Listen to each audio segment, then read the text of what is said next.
And what about the security of Office 365? Are the Microsoft precautions good enough, or do we need some kind of enhancement?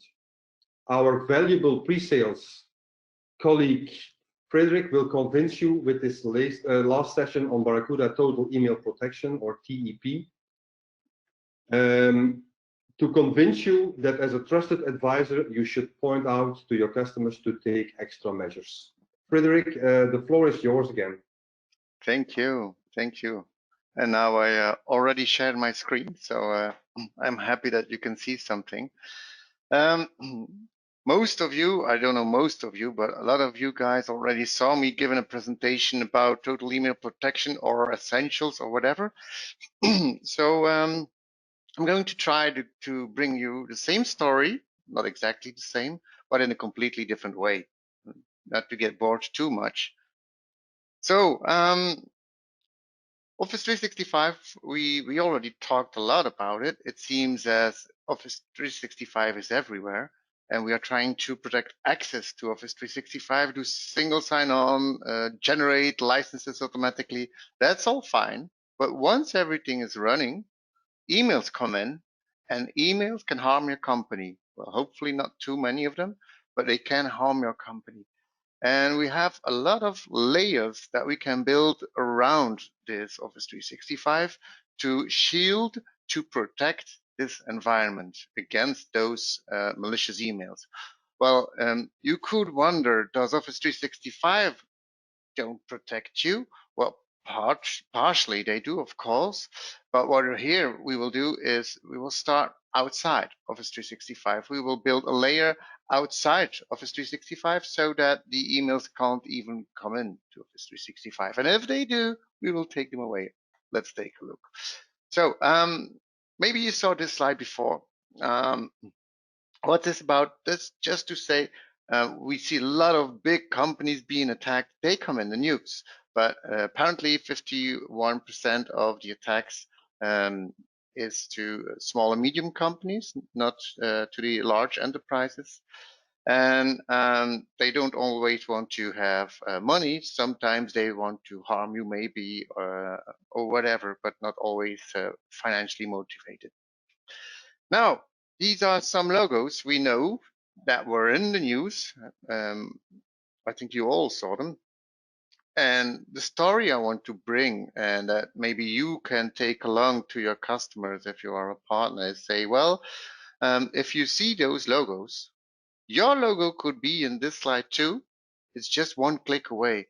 I mean, every user in the company potentially can click on one link in the email, and that could be sufficient to do, well, to be here in this slide. Okay, so this is quite dangerous, and people are not always aware of this, how easy it can be.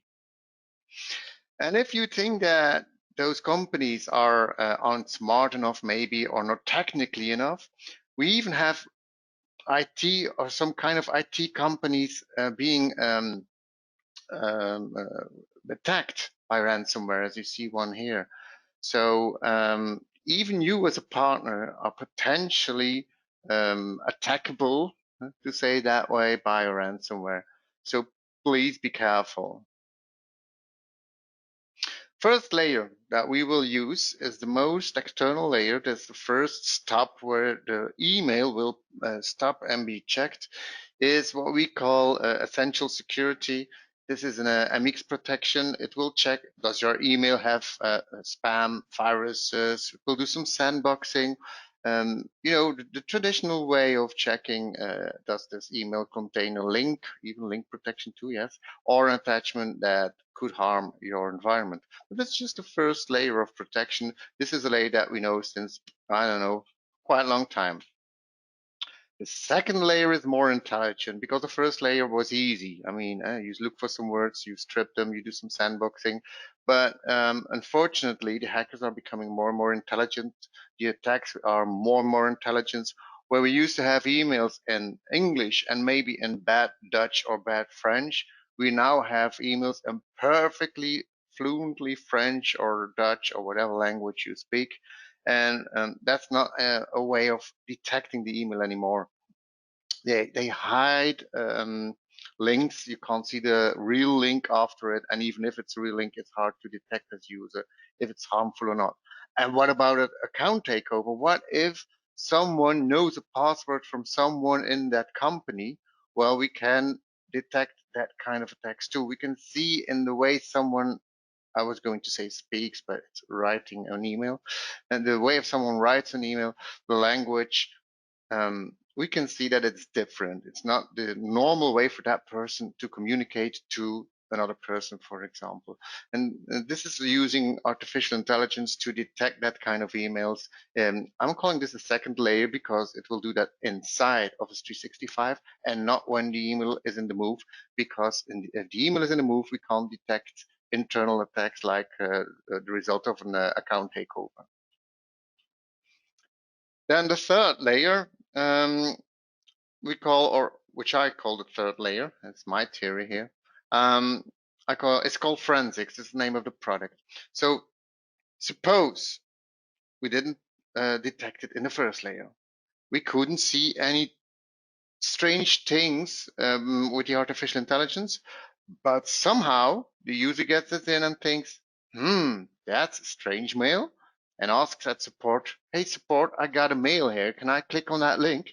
The support engineer looks at the mail and says, no, please stay off. Now, the next thing you want to do is knowing who else got this email, who clicked on that link. So what we can do there is take away all those emails from the inboxes who received that email, and we can even see who clicked on that. And that's important because we know we have to reset that guy or girl's password. Maybe we have to scan it, reinstall it, whatever. We have to take action. So these things we can see. Then the next layer, the fourth layer in here, is called Fishline. Fishline is playing on the user. It's actually training the user. So it's an environment that can send testing mails to see, will you click on the mail? Will you detect if this is a phishing mail or not? It will give you videos to train the user how to detect, even in Dutch and French. It can give you some kind of an exam. Well, not you, but your users, and to see, well, did you understand it, and etc.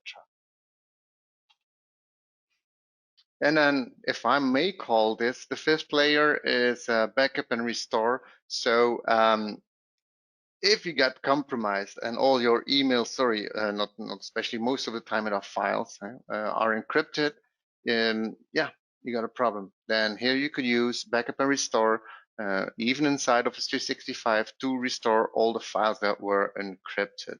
Okay, so this backup won't only backup email. It will also backup other things like a calendar, tasks, files in OneDrive, parts of SharePoint and Teams. Those last two things are still in development.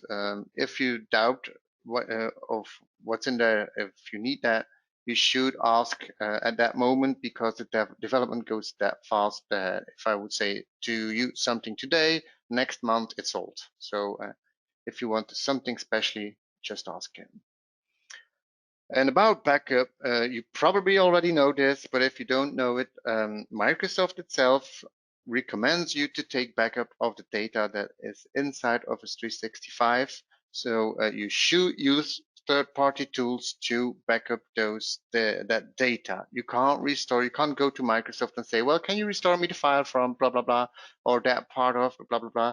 No, they can just restore, if they want to, their environment, and you have like retention that you can use, but that's not backup. And then, well, I can't call this a layer in this story because it's not part of total email protection, but don't forget, you still have your endpoint protection and you still need your endpoint protection, but make sure you have artificial intelligence in there to be able to detect the unknown ransomware without being harmed in any way. Going to show you some stuff. I'll try to keep it short because I'm getting over time. So I'm going to show you Sentinel and forensics because all the other parts are probably already known. So this is a real live environment from Kappa Data, Sentinel, just to show you that it works. One of the things we can see is we have a word spam over here. That means that a traditional anti-spam solution did detect this as spam, but missed all the rest which don't have spam. So you see the difference between the first layer and the second layer, and this could be detected by the first layer. This is detected by the second layer. So let's take a look at the second layer. What we see here, well, this mail was being blocked because it has a suspicious call to action and a suspicious URL. If we take a look at the email, we see that it's an Office 360. It appears to be an Office 365 mail, and if you don't have a trained user, the user might click on this. Another example may be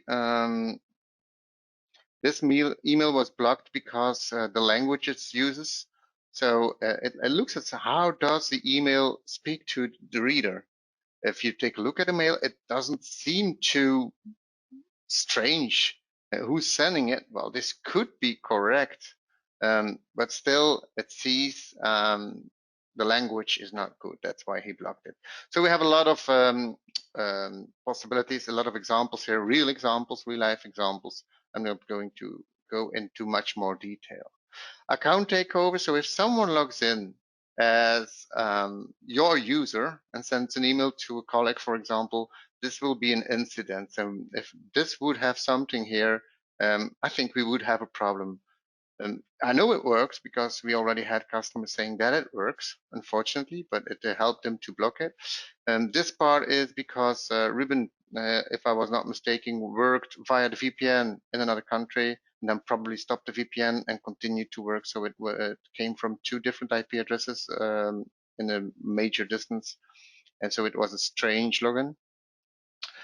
We could check the inbox rules of every user to see that someone add particular rules. I'm not going to click on investigate for the privacy of the user, but then you could see which rules are added or removed. And if you see a rule that was added to forward all your emails to Russia, you know that that's not a good sign. And you can see from where we had sign-ins from in the world. So if we would see sign-ins from in Russia, for example, and no one went to Russia, that would be strange. Then if we go to, well, domain fraud, I could show you that too, is to configure DMARC. That's maybe a bit technical, but DMARC could help you to see who is using your email to try to send emails. It helps you to configure DMARC. Here we have DNS record. And once you have the results, you could click on the results and see who used your, from where was your email sent, etc. And then the last part I want you to show you is the forensics, which is actually not a product now. And forensics is the part where we will take away mails from inboxes. So if you have someone calling at support and saying, well, I have this strange mails, can I click on it? You might think, well, it's just you. And as you can see here in the list, those are all real examples. We only have one email that was sent to one user, which means that all the rest was sent to more than one user.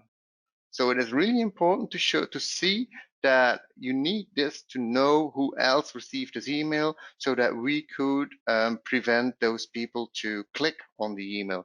And to see if they clicked on it, let's just open one. We have a tab which is called users, and we could see that, well, who opened the user, who clicked on the email. We see that someone opened it, that replied to it, okay, but that's a techie, he probably was playing with something. So we could see who clicked on it, who forwarded it, and we could take action depending on what happened. What we could also do is click on continuous remediation. If you do that, it will continue to block this for a few days because maybe the attack is not done yet. Maybe you were soon to detect this and the attacking is still going on. And then you will see that maybe later on some new emails arrived later than the moment that it was detected, and this way you could protect you against that too. So this is actually the forensics part. If I go back to my slides. So here we have the overview of all products which are in the total email protection bundle. We see vertically all the products. On top, I put a little extra box to say, well, these are the layers that I explained. It's just a way of bringing the story with the extra endpoint security, with artificial intelligence, and well, that's about it. The horizontals are the way of buying bundles. I know there are some promotions right now. Don't ask me the details. That's more for Paul and the rest of the sales guys and girls. So that's about it. Well, Paul, did you receive any questions?